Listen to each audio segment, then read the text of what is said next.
Hello, viewers. Welcome to the maiden edition of Diaspora Weekly, right here on Diaspora Network Television, DNT. We'd like to thank all of you for watching us all over the continent. We appreciate you from Nigeria, from Zambia, and all over Ghana. Welcome. This is the maiden edition of Diaspora Weekly. This is where we engage stakeholders both here at home and abroad to find out how best Ghanaians abroad can come back home to contribute to nation building. Today, I have two of my favorites. And I know as a show host, I'm supposed to say that, but truly, you guys are my favorite. I know Robert Baidu Jr. for a long time. Robert, welcome. Thank you. And I've known Paul Wilson for a long time also. Welcome. Thank you. Robert Baidu Jr. Is a bank examiner, and he was actually in the United States military for quite a while, right? Yes. Been all over the world. Yes. And you did something that I've actually haven't heard a lot of people do in America. You're a paramedic. You drove ambulances, saw people shot and all that. That's as non-traditional as it comes. So both gentlemen, welcome. Today we have a lot to talk about, but before we do that, let's go for a quick break and we'll be back here on DNT. Stay tuned.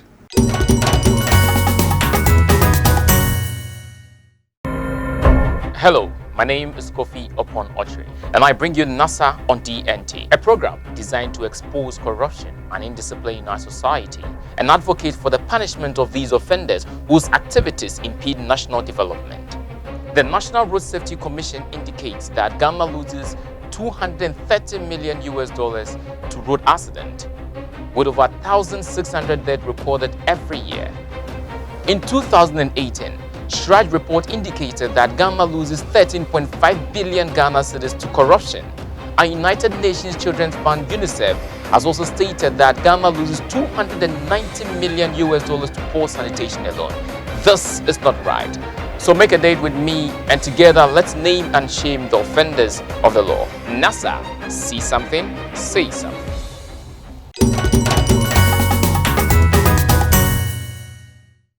Welcome back to Diaspora Weekly on DNT. With me today, as I introduced earlier, Robert Baidu Jr. and Paul Wilson. Welcome, gentlemen. Today we're going to discuss a whole lot of things. But actually, the subject of discussion today is a cost-benefit analysis associated with Ghanaians coming back home to contribute. How much does it cost you? And I know when you talk about cost, most people think about money, but there are a whole lot of things that it costs you. So we'll look at the cost of coming back home and the benefits of coming back home. So welcome. Let me start with you, Robert.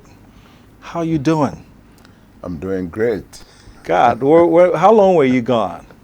42 years. 42 years. Yes. And so there are a whole lot of, in fact, about 60% of the Ghanaian population were born after you left. I left. Wow. Yes. Okay, so how is it? What's your journey? What was your journey like? Well, I really enjoyed myself when I was there, but I had planned to come back home. Okay. And the reason why I had planned to come back home was because, first of all, I'm not a native of the United States. I'm actually a Ghanaian-born person. I had family, and I'm very strong on family ties. As you indicated, most people were born, or most of the current population were born after I was gone. Mm-hmm. So part of the cost was my lack of relationship with the children of my siblings, the aunts, the uncles, and other relatives whom I did not get to know better. Okay. The benefit is coming back and actually getting to know them, and actually I've realized that it has enriched my life. Missing. All right. It really has enriched my life. That's good. Paul, what about you? You're a New Yorker. Interestingly enough, listen, viewers, I have folks from both ends of the United States. Yeah. I have Robert as far away as in California. Wow. And I know if he's going home and he gets on Emirates, it was from Dubai to LA is about what? About 17 hours. 17 hours. Yeah. You're in New York. You're almost on this end. Yeah. Welcome.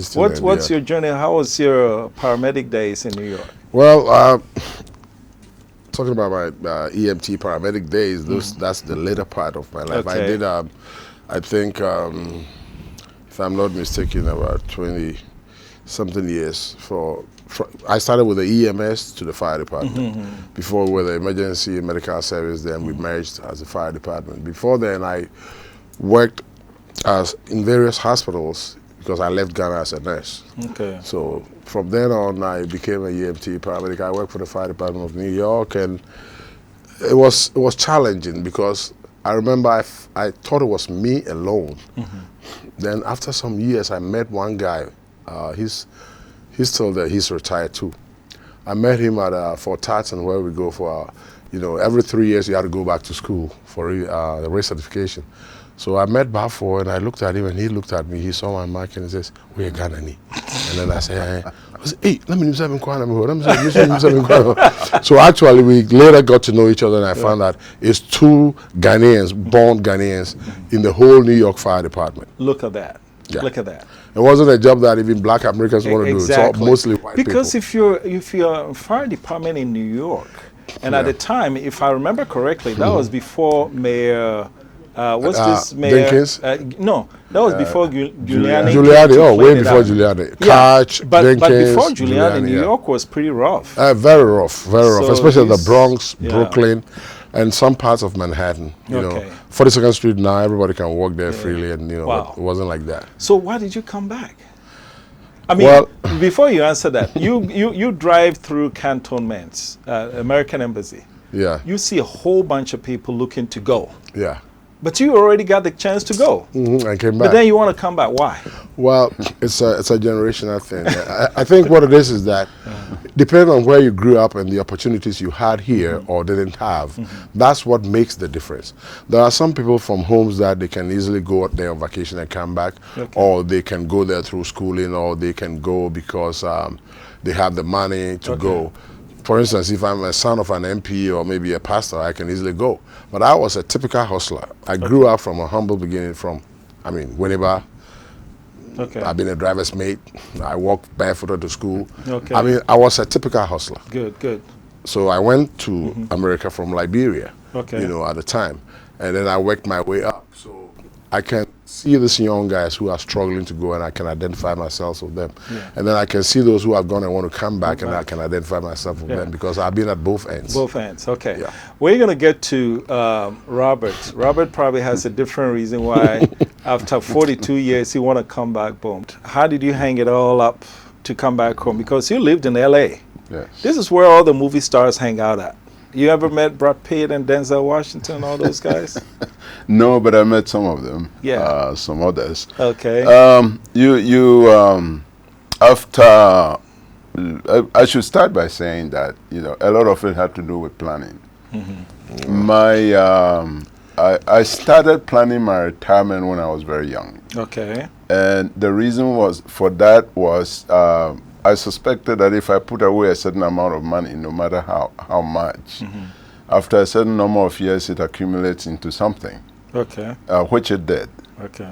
So when I qualified for retirement, I also qualified for 2 different types of retirement. I was working for the federal government, and I also qualified to retire from the military. So I got my military retirement, and I got my federal This retirement. man is rich, y'all. If you're watching this, I mean, he's going to bring all those retirement money. I don't even know how much it is for a month. And the military package is even sweeter. I'm telling you. Yeah, so when I calculated what it was, the best way or where I thought my dollar could go far was to come to Ghana. If I had stayed in the U.S., I would have been okay, but not as comfortable as. So the motivation to come back home was basically to come and retire and enjoy all the good stuff. Exactly. Yeah. So here's the deal. So both of you stayed for a long time, and then you came back home. Now you're home. When you look back, when you look at what you gave up to come back home, given that today we're talking about a cost-benefit analysis associated with diasporans coming back home, let me start with you, Paul. in the cost department, what did you give up in United States to come here? First thing, well, my kids are grown, so Okay. I miss them sometimes, and I go very often, so it's not a big problem. But cost, I know it's not financial, but easy access to so many things. I can, tell you, even banking, getting food, I can just be home and call the Chinese restaurant and get, little things, little details, the convenience of getting, so many things are more convenient. I go to Costco, get exactly what I want.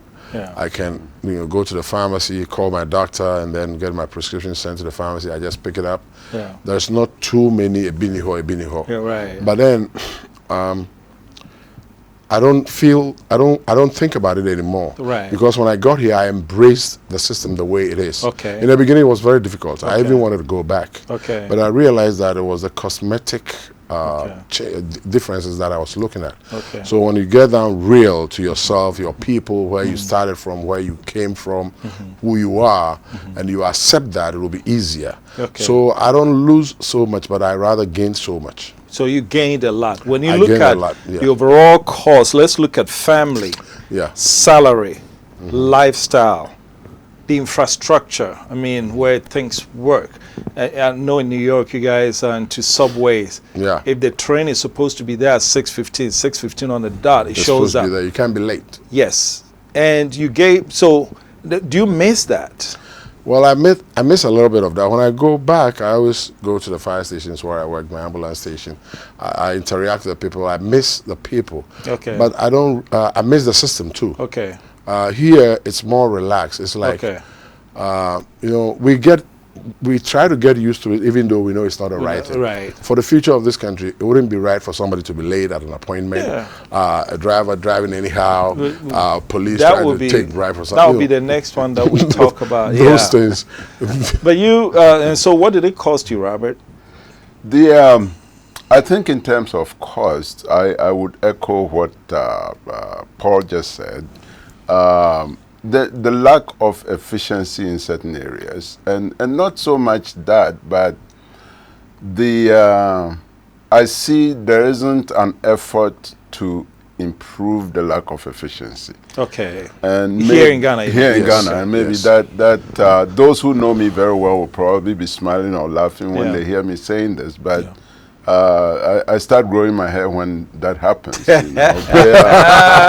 lack of respect of time, and being an ex-military, that is very difficult to take. I must confess. It's curious. It's curious that neither of you mentioned. I know you touched on family, but let me tell you, for me, the one thing that I've noticed. Okay, let's say you get to United States, and at some point you say, "Let me come back home." If you're a man, chances are you've got married, right? Right. Now, if you marry, you cannot just jump and bring your wife here because you don't have anything set up here. So most of the time, you're going to be the first to come. So it's not advisable to leave a newly married wife at home by herself. In the United States? In the United States and come here. No, okay. Well, so you say, okay, and then it's not.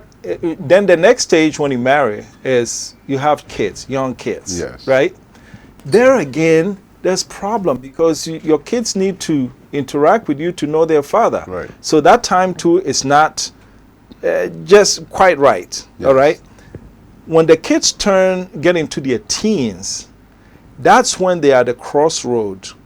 They can go here or they can go here, which means if you're not there as a father to provide that guidance, you could lose the kids. Okay, so that time too is not appropriate. Right. Okay, so now they grow, they get into college, and they're starting to lead their lives. At that time too, well, chances are you've bought a house, and your wife is now there by herself, and the kids are gone, and then she's alone. Yes. So at what point is it right to come back home?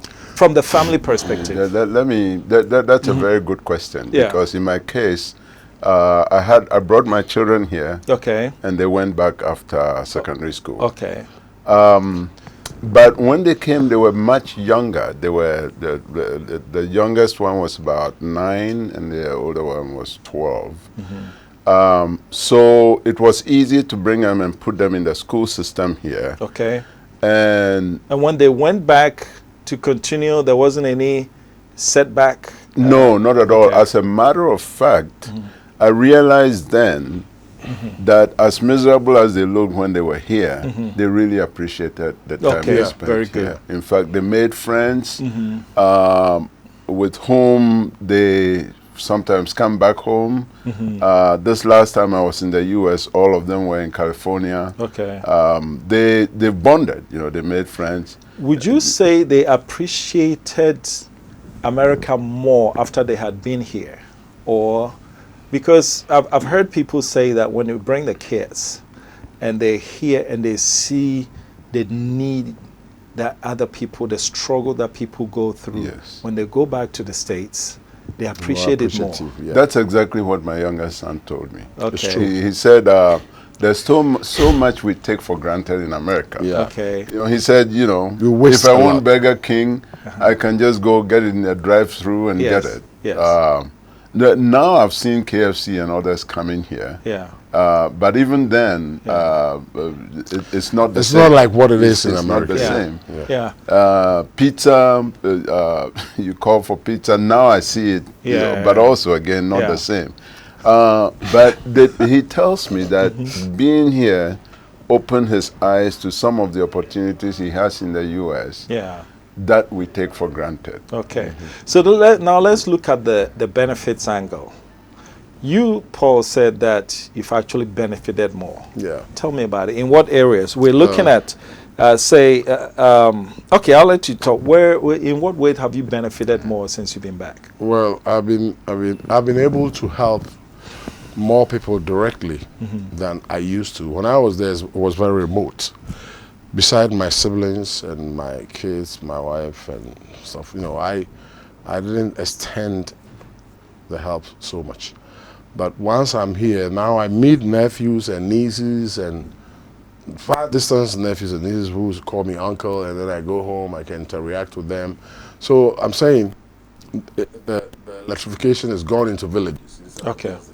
Okay. And then also, I personally, in my own personal life, I benefited a lot because first thing, I came from the United States at 265. Now I'm 235. Okay. I lost weight over the years just being here. I didn't make no effort. Okay. I didn't do anything but just the weather, and you know, the movement. I'm involved in so many lot of things that back there I wouldn't have. Okay. So personally, I've benefited, and then whatever I have touched since I came here, because of the enlightenment that I had from over there, I've been able to do more, and I think it benefits me more. All right. Now, interestingly, none of you have touched on the food. I know you mentioned burgers and pizzas. Yeah. We're going to go on a short break. When we come back, we're going to talk about those things, because you in particular, I have a big problem with you, and you know what I'm talking about. Viewers, we'll be back shortly, but if you're watching us and you're a diasporan, you're a member of the diasporan community and you're watching us on TV or in Ghana, we'd like to hear from you on our social media handles. You can go to www.dntghana.com, and from there you can hit us on Facebook, Twitter, what's that other one? YouTube. Okay. So let us know what your experience is, and we'll be right back.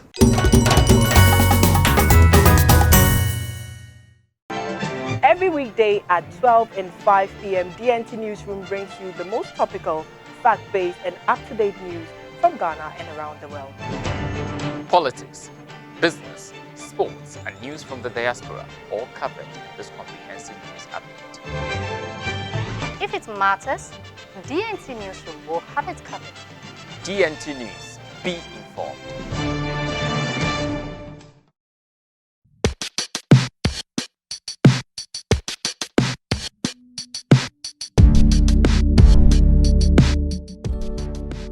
Hello, this is Nanansa, and you're watching Homeland, the Story of the Returnee, where we dive into the perspective of the diaspora in and out of Ghana. It's fun, engaging, and motivational. I think Ghana is is a wonderful place. I love Ghana. I truly do. We need our diasporans for our country to develop to where it should be. Come on, turn around. Turn around, let me see.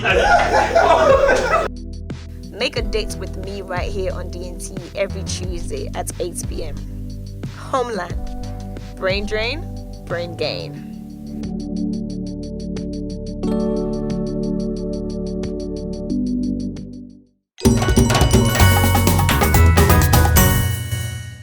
Welcome back. You're watching Diaspora Weekly with Jermaine and Nkrumah here at DNT.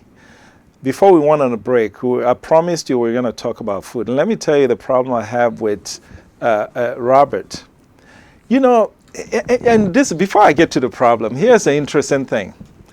I mean, I was I was at age to drink before we left.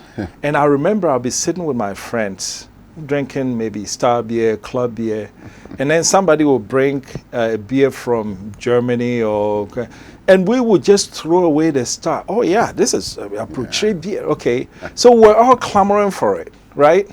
Okay, so now we go to a Bruchet, okay, and now we don't want the beer there. We want Star. How is that? I'll tell you why. You see, this is where we're born. So we have some type of orientation from here. This is where it all started. Yeah. Back in the years when I eat bodo, akakro, bofrot, which they call donuts, all right? All these things, you know, they had a certain taste, the unique original taste. Yeah. Even fish from our waters tastes differently. Okay. We don't have to season so much. My mother used salt, onion, pepper, and tomato. Okay. You know, the three main ingredients for any Ghanaian food is tomato, onion, and pepper. Just three. Over there, you can cook with so many sauces. Yeah, that's what it's bringing back here. If you watch TV, people cooking with this. So that is why Robert has been torturing me on Facebook. Oh. I'll be in America. Homeboy would take a picture of the baddest looking kenke. Yes. Baddest looking ampesi. That's what I ate. And I'm over there eating burgers, and this man is flashing all these things in my face. Robert, food has got to be part of the reason you came. You see, Yes, the Jermaine, originality. It's amazing how much we have here. My house in Cape Coast, I have a very big compound, and I grow everything. I go to Amina and buy fish. I come home at night, go. And then when I come, the pepper, the onions, everything comes from my garden. Yeah. And it's such a pleasure to go and dig all that up, cook something, and I want to share with my brothers I left behind, so I put it on Well, thank you. I've unfriended him in my head many times, but I've never really gotten to it. I want to shift the conversation to the constitutional provision that prevents you, because you've acquired another citizenship, or a citizenship of another country, from obtaining certain positions here in Ghana. Now, when you look at that and you look at what you have to give up to come, I want the two of you to kind of look at it and say that, is it fair to give up the comforts, the six-figure incomes and all that stuff, and then you come here, you take the leap, and people say, oh, well, essentially they're saying you're not a full Ghanaian anymore. Yes. No, how does that work? That's not fair. It's very disheartening. It's not but fair. First of all, let me, that provision in the Constitution, I don't know the reasoning that went behind that, but essentially we are cutting off a certain section or a certain number of people who have gone abroad and acquired a certain level of experience and knowledge, plus a certain amount of work ethic that will revolutionize what we do here. We have everything here. Fine. But the argument is you still had the opportunity to have the work ethics, the skill and everything without saying that I am now an American. In other words, they're saying a green card should have sufficed. Okay, but that is not a very valid argument. Let me tell you something. Yes, they are protectionists. They are, what else do I use? They have anxieties. They have problems. Let me tell you why. You know Dr. Frimpong that came from Germany. Dr. Kwamna from Boachi, Frimpong, Professor. Right. Dr. Hiniba Boachi, who I know. Most of these people, not just the doctors, I'm just a common person. There are a lot of Ghanaians, Dr. Klute for NASA, all these people are citizens over there. And the Israelis who are American citizens that go to Israel to help the other wars and stuff, they gain a whole lot from them. But our people here are protectionists. They come there. I've been there when my own cousin, the minister, came over and said, "Oh, come now, one brave here, one bobua." Yes, you pay them bobua, but remember, I'm pay them being a BBR. In fact, what I think is that they are overprotecting themselves. I know. We have kids that are IT experts. We have Ghanaians that are, you know, everywhere you go, every hospital in the Bronx, Brooklyn, I know, the head of department probably is a Ghanaian. Yeah. But when they come here, you want their sweetness, but you don't want them to play a role. So I think they are just... let me throw in something very strange. In Sierra Leone, right? If both of you guys were Sierra Leoneans and you went to United States and took up American citizenship, you are forbidden from holding certain positions. But your kids that you had there who are full American citizens, but also by blood Sierra Leoneans, they qualify for those. In fact, the kid that you had in America can be president of Sierra Leone, but you cannot. Interesting. But that is what tells you... You see what I'm saying? What that tells me is there some jealousy component to this whole thing? That's why I mean, they don't want to say the J word, but let me put it out there. Is it or is it not? I don't want to, but all I'll say about that is I don't think it's a very valid a very valid argument in that there are certain skills. I mean, there are certain jobs I did that I would not have been able to do had I not been a U.S. citizen. Okay. You get those qualifications and experiences by the fact that you are a U.S. citizen. Okay. But you are never a non-Ghanaian. Okay. I mean, I was a U.S. citizen all those years, but in my heart, I was coming back to Ghana. You were there when, in the World Cup, Ghana was playing United States. Which team did you support? I supported Ghana. Which team did you support? I mean, in my neighborhood. But wait, they're telling us your allegiance is with the United States. Oh, come on. Look, let me tell you something. If we can benefit from something, from somewhere, let's all do. Right. I mean, the person can be a carpenter. He can be a mason. He can be a doctor. He can be an engineer. He went so many years. He came back home. Let's tap what he's got. Okay. To make it into a brain gain and not, you know, we complain when they drain it. Okay. Now we're complaining when we gain it. Okay. So what type of people are we? Okay. I've made an impact. I have a chart to show you guys. In a poll of Ghanaians abroad, right? And the poll question is as follows. If and when you return to Ghana, you will likely, and they're supposed to continue it, 60.3% said they will start their own business. 19.1% said they will come and enjoy their retirement. So right there, you have almost 80% of the people who are coming not to take people's jobs. The people who are looking to seek private sector employment, that one is 4.4%. Seek public sector employment, that's also 4.4%. So for those who say, oh, if we give you citizenship, you come and take our money, you come and... You're worried about only 9%. Can I ask a question, please? Okay. And 11% of them, 11.8 said they don't know what they're coming to do. So now, if you do this policy, they say, oh, when you come back, you can do so and so. Can you imagine how many of these 60.3% that are going to say, you know what, take your country, we're not coming. And who gets to employ the teeming youths who are not employed? That's why I'm saying I have a question. The Black Stars are made up of mostly foreign players. Some of them were born out there.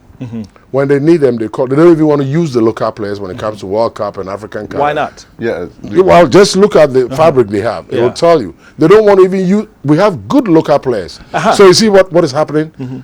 When you are coming from the outside, we can't give you a position. When we need you for the Black Star, you can play for us from Ghana.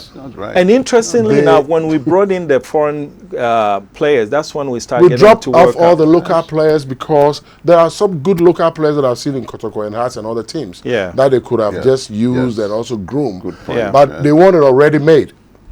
They want it already made. Yeah. Some white team was able to make Asamoah and what he is, and then that he's a Ghanaian. Yeah. We want him. Yes. All right. In other words, if I was to come back in a handcuff and go to the airport, I've been deported. You see how they treat me over there, take me for some unnecessary interviews. But now I came back as a citizen on my own feet, and I have my own business. So they don't want me to be part of any of their business. Personally, I don't want to either. But they want your money. They look at do. this. Look at this chart, right? That's what I was explaining to you. For the most part, how do you send money home to Ghana? Okay, this Western is a Union. DNT poll, right? Right. Now, the answer formal means 51.5%. Say they use the formal means to send, like Western Union bank transfers. Look at the informal means. 15.5%. It's going to be higher because. And then check this out: a fair balance of both, 28.9%, so almost 29%. Yeah. So if they say a fair balance of both, they're saying that half of them, let's say half of them do for. So if you take half of this 28.9 and you add it to the 15 point something, right? You're looking at 30% of Ghanaians who send money home informally. Yes. Now, the World Bank said 2018, Ghanaians abroad remittances were $3.3 billion. Right. Okay? Now, that's formal because the World Bank document said it doesn't, because when you're coming, what's in your pocket, nobody knows. No. All right? Yes. So if you take that 3.3 billion and you multiply it by 1.3%, you get about $4.4 billion. Yes. That's by far the leading foreign exchange earner for the country. Exactly. Cocoa doesn't come close. Gold doesn't come close. Right. And so if diasporans are doing this for their country, why can't they be president or run for MP or be a minister? Yes. But I think the diasporans also need to speak up. Okay. Because if you're contributing that much to the national economy, you don't stand by and let other people speak for you. No. You see, we are very important to the economy. They made... And we should make it a point that we are heard. We can't even vote. Okay. You know, we should make it a point to be heard. Yeah. Because we are too important to the economy. Yeah. We have talent and skills we can contribute. We can't just let them shoo us off. Well, and then what about leave. this argument? Oh, when the going got tough, you're the ones who left. We're the ones who stayed. But why are they still lining up at the embassy? That statement, because everybody went for a different reason, and even now they still go. That statement is a statement out of jealousy and stupidity. Excuse me. Okay. But this is the truth. Let me tell you something. This whole thing is even annoying. I personally wouldn't want any position. I do. Well, the numbers are there. 60 point. And this is what we can do. No, this is what we can do with the numbers to make them feel it. Right now, I have created something in Ghana and abroad that is called swap, and everybody's now doing it. Okay. You be in America, you want 200 million here in Ghana. So I'll call Akwesi. Akwesi put it in John's account. John is the one who wants the money, and then he also go to Abuzoka and pick it up. No bank got nothing. Okay. So what the World Bank is saying is even very small. Oh, of course. Now, when we go into swaps more, the government is going to feel it. Look, the parliament, how do they get paid? From taxpayers. So they can go on and make those rules. But we are wise enough to make things happen. You can't do it in large scale, like if you buy in a ship, you're going to swap money. Okay. But slowly but surely, Ghanaians are learning. Okay. And this swap thing is happening live right now. Okay. I did some yesterday for 3 people. Wow. No tax, no nothing. Me pay 200. You put it in the bank, $200. I pick the 10 million from here. Okay. Simple as that. No bank took nothing from me. You don't lose, I don't lose. Okay. So if they're going to play the game, we'll play it tougher. What about ROPA, the voting thing? What's your position? It should have been passed already. The law has been passed, but it's not being implemented. Yeah, I mean, you see, what's the delay? It is the same thing. You see, the protectionist, you know what a protectionist is? Some few people in a comfort zone don't, every time they see people like you, maybe me, you know, me, I'm a hustler, but there are certain people that come from abroad with certain skills that they are afraid to deal with. You know, not just skills, but enlightenment and so many things that they've acquired, like these doctors that I mentioned. Yeah. When they come here, they'll do anything to bring them down. Okay. And it's real. It's not something we are imagining. Okay. Ghana, I know about Ghana. I don't know about other countries because I know about Ghana because certain people it was done to that I saw. So, you know, so it's like they don't want you to be part of them.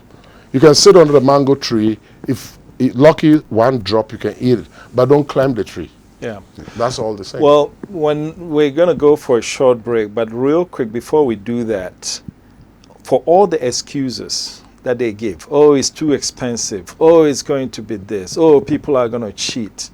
We live in Ghana here, we call ourselves leaders of this continent, but we sit here, Ivorians abroad vote, Senegalese abroad vote, Malians abroad vote. I think South Africa vote. So everybody is leading. We were the first to get political independence. Yeah. But now we're trailing because people used to making excuses. We'll be back. Stay tuned and thank you for watching Diaspora Weekly.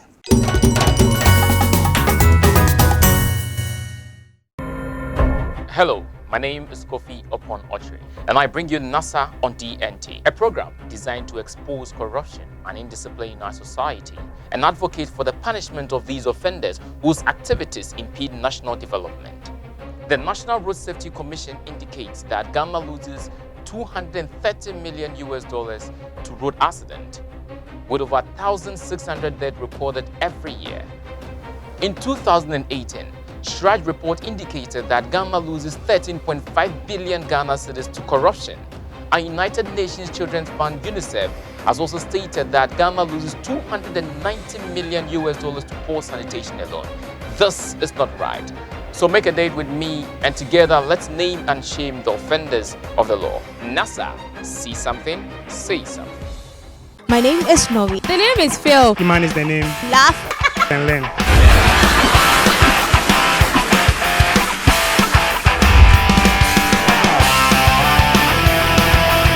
What is the biggest animal in the world? King Kong. What's the meaning of the I in iPhone? iTunes. What is Facebook? It's a book that you say it on your face. What is the last book of the Bible? Methodist. Your father is a landlord. What will you be? Land commission. House owner. Land Rover. What do we do at the grocery shop? They play football. Who is Santa Claus? Teacher will check you.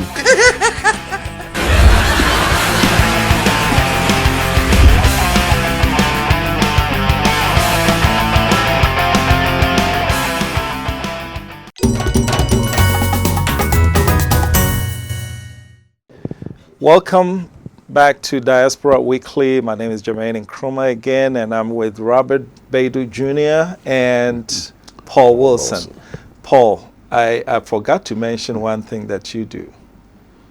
You're an actor. How many movies have you done? I haven't counted. You haven't counted? I'm still learning. So, you know, I'm jealous of you. You get to act with all these. Since I became a pastor. You know. You see? Now, okay. So why is Robert laughing when he mentioned pastor? Maybe his pastor looks like me. I want to be his accountant. Maybe we have something in common. So of all the positions you want available in the church, you want to be the accountant. That position is taken. That's fine. Unfortunately. That's fine. You will have to beat me up for it. But anyway, we want to talk next, before we close it up, we want to talk about the real, today we're talking about cost-benefit analysis associated with Ghanaian diaspora's return home. And we've gone, the unanimous situation here, or the unanimous thing is, you guys benefited more than it cost you to come home. Yeah. There are those who have come back, poured millions, thousands of dollars into the system, and it all goes up in smoke, and then they go back. Those people if we were to do this cost-benefit analysis, they'll tell you the cost was much higher than the benefits. Yeah. What would you tell those people, and how do you avoid their situation? Yeah, go ahead. It starts with land. Land. Land. L-A-N-D, land. Land. Okay. That's what I see.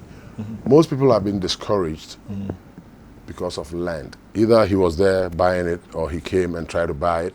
When you are buying a land in Ghana, or when you do buy a land in Ghana, that's the most treacherous road because the system is not set up right. Everybody in that office called Land's office, I mean, everybody has their game. I mean, it's not perfect anywhere, but the whole problem starts with land.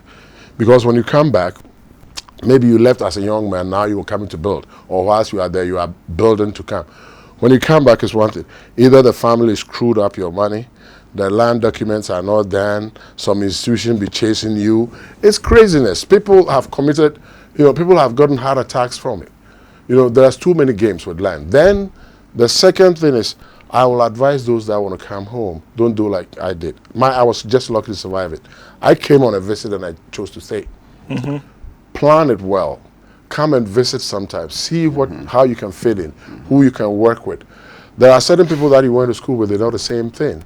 There are certain people from your own family who are not the same. So you come on visits frequently, then you pick up what you want to do. Don't just jump in and say, I'm retired, I want to come home. You'll be shocked. Okay. What you said about people screwing people, let me tell you a poll we did.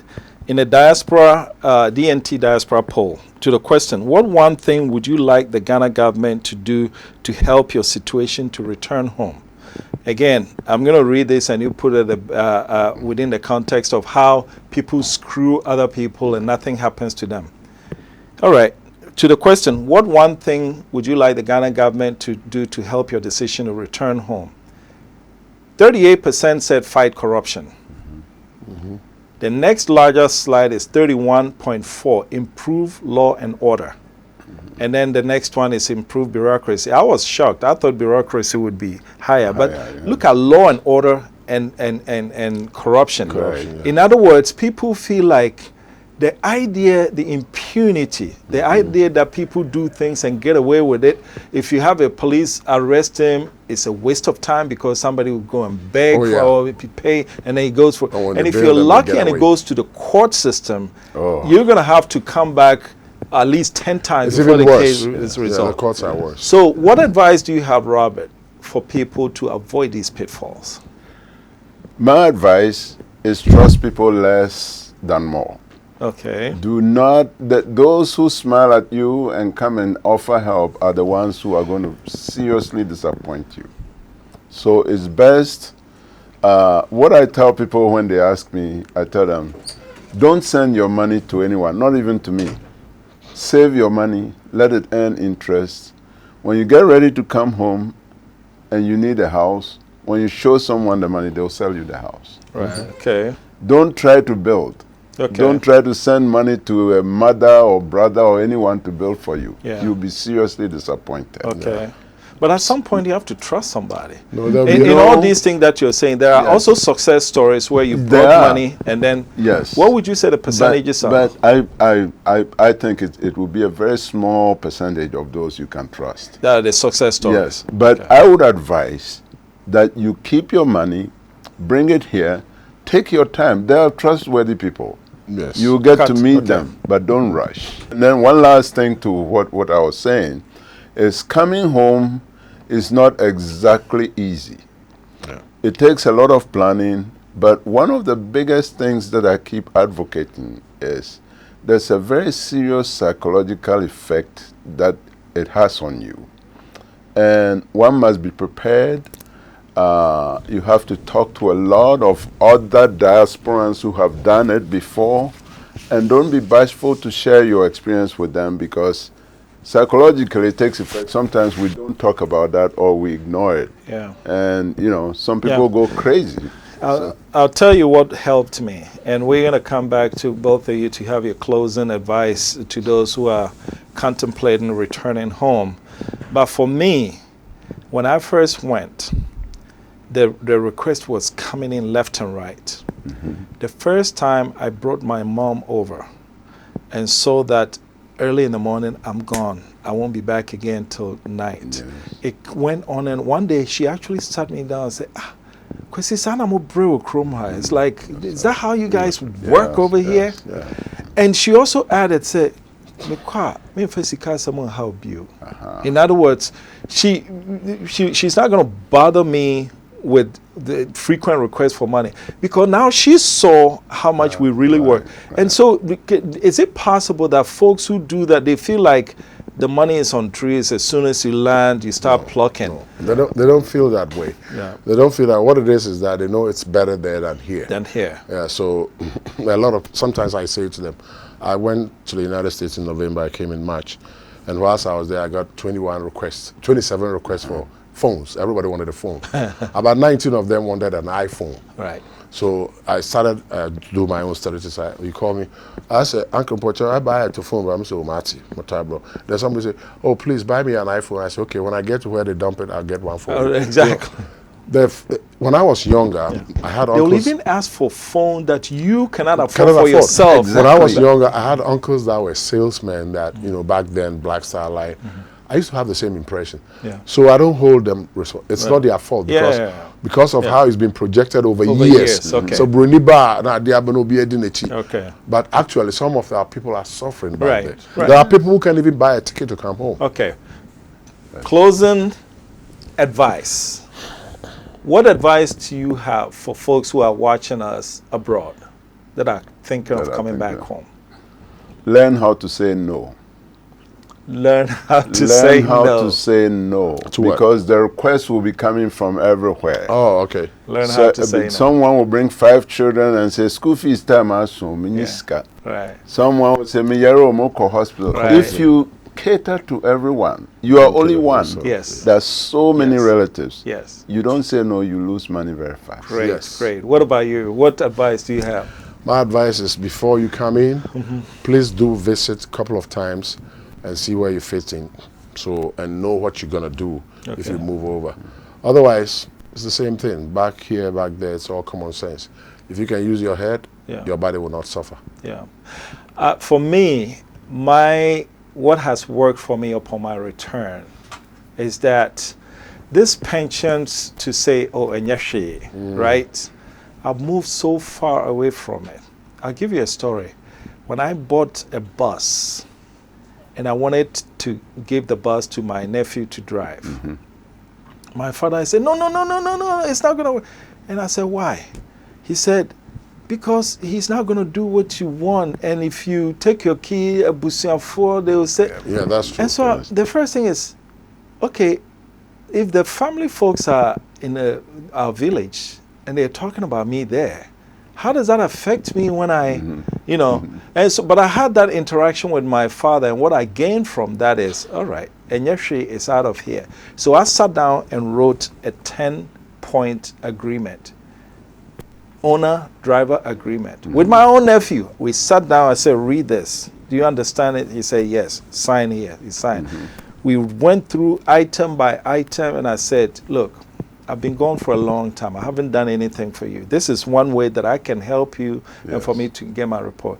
Do you understand that if you don't do as this contract says, I will take my key from you? He said, yes. Then I handed him the key. Not one problem from him. Well, so the lesson for me is that don't leave anything to chance. Be diligent in what you're doing, and when you come back home, as my guests have said, the benefit far outweighs the costs. And so if you're out there abroad, you're thinking of coming home, no matter all the negativity that they say, it is indeed good to come back home. The intrinsic value that you obtain from helping your country is far greater than anything that you're giving up back where you live. This is Jermaine Nkrumah. You've been watching Diaspora Weekly, and we thank you for watching. We'll see you next week. Have a great day.